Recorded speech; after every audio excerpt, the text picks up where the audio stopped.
ಮುಂದಿನ ರಾಶಿ ಮಿಥುನ ರಾಶಿ.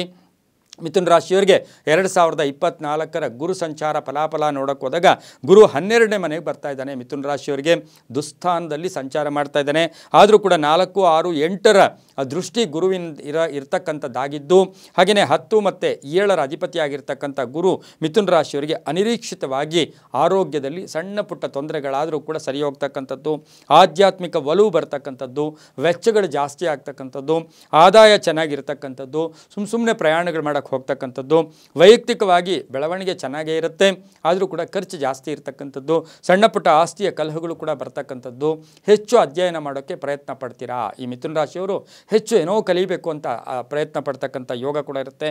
ವೃತ್ತಿ ಜೀವನ ಚೆನ್ನಾಗಿರುತ್ತೆ, ಹಳೆ ಕಾಯಿಲೆಗಳಿಂದ ಮುಕ್ತಿಯಾಗುತ್ತೆ, ವಿದೇಶ ಪ್ರವಾಸ ಹೋಗ್ತಕ್ಕಂಥದ್ದು, ಮನೆ ಸೈಟು ಏನಾದರೂ ತಗೊಳ್ಳೋಕ್ಕೆ ಪ್ರಯತ್ನ ಪಡ್ತಕ್ಕಂಥದ್ದು. ಆದರೆ ಈ ವರ್ಷ ಇವರಿಗೆ ಮಿಥುನ ರಾಶಿಯವರಿಗೆ ಗುರುಬಲ ತುಂಬ ಚೆನ್ನಾಗಿತ್ತು. ಶೋಭಕೃತನಾಮ ಸಂವತ್ಸರದಲ್ಲಿ ಚೆನ್ನಾಗಿತ್ತು. ಕ್ರೋಧಿನಾಮ ಸಂವತ್ಸರದಲ್ಲಿ ಗುರುಬಲ ಇರೋದಿಲ್ಲ. ಆದರೂ ಕೂಡ ಇವರಿಗೆ ಸಾಕಷ್ಟು ಅದೃಷ್ಟಗಳು ಕೂಡ ಇರುತ್ತೆ. ಆದರೂ ಕೂಡ ಎಚ್ಚರಿಕೆಯಿಂದ ಇರಬೇಕು. ಜ್ಞಾನದಲ್ಲಿ ಸುಮ್ಮನೆ ಕೋಪ ಮಾಡ್ಕೊಳ್ಳೋದು ಬೇಡ ಅಂತ ಹೇಳುತ್ತೆ. ರಾಜಕೀಯ ವ್ಯಕ್ತಿಗಳಿಗೆ ಶುಭ ಆಗುತ್ತೆ. ನೌಕರಿಯಲ್ಲಿ ಬಡ್ತಿ ಸಿಗ್ತಕ್ಕಂಥದ್ದು, ಬಡ್ತಿ ಸಿಕ್ಕಿದ್ರೆ ಜವಾಬ್ದಾರಿಗಳು ಜಾಸ್ತಿ. ಮಹಿಳೆಯರಿಗೂ ಸಣ್ಣ ಪುಟ್ಟ ಅಪವಾದಗಳಿಂದ ಮುಕ್ತರಾಗ್ತೀರಾ.